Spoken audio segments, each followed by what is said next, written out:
It's the Lynn Mortis here with Charlatan's victory in the Malibu Stakes on December 26th, yesterday.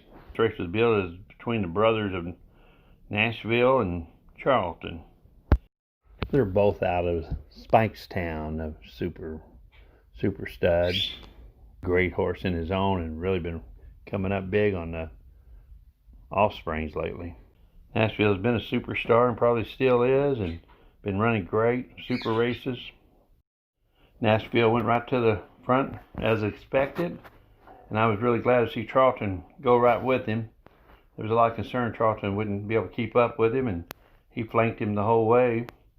Charlatan stayed right with him off his flank, maybe just never got out of striking distance. Charlatan wasn't going to let him get away, which I think was a really smart move on Bob Baffert and Mike Smith. You let Nashville get away, you ain't going to catch him. Charlatan made his move on the upper turn. He was all over at that point, and it was all Charlatan after that. Nashville just gave up. I don't know. Some people say the dirt was probably slowed him down, wore him out, but it was all running on the same dirt, and Nashville probably wasn't used to it, but he's still going to come back and run a super race next time. Nashville ain't there's no disgrace losing that race. He probably never faced nobody like Charlatan. I think Nashville made a good showing. He got beat by a super horse, a lot of class, or a real classy horse beat him, and he ran super fast. And been with any other field, he would have left him behind. So Nashville fans shouldn't be too disappointed, because I really like Nashville myself. He'll come back strong. I wasn't too impressed with who came in second and third, really, because even though they're good horses, I was really surprised Express Train did what he did, but somebody's got to finish in those spots. Nashville just quit. Somebody's going to have to come up there. They never threatened the winner. 6-horse field, and nothing against them. They just never threatened Charlatan. Bob Baffert mentioned something at the end of the race that kind of made me laugh on his interview. He mentioned that he'd like to see the fans there, so they would have loved it and deserved to see this race, but they were all next door at the mall making a jab at the COVID rules. Mike Smith always rides great. I love Mike Smith, and when him and Bob Baffert hook up, it's usually do real well.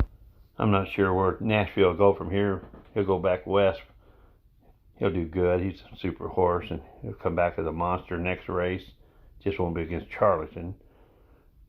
Illusion, and Express Train. They all might go to the Pegasus. I don't know. I don't see them two winning it, but didn't see them finishing second either.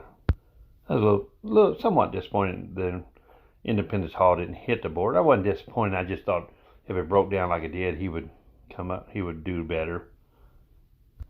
I figured Independence Hall would do better. Charlatan is aiming at the Pegasus, and it's only a month away, and he's already had a big long rest. This could be a warm-up. I think Charlatan's a super horse. I think this next year, Charlatan, if he stays healthy, could be the horse of the year. I know it's early to say that, but I think that's how good this horse is. Would have been nice if Authentic stuck around and see those two go at it. Charlatan's been one of my favorite horses. I've been pulling for him ever since in Arkansas. I've been pulling for him. I've been waiting on him to come back, and he did real well, as I expected. And I was afraid if he backed off from Nashville, he would never catch up with him, but Bob Baffert knew better, so he stuck with him. But good luck, everybody.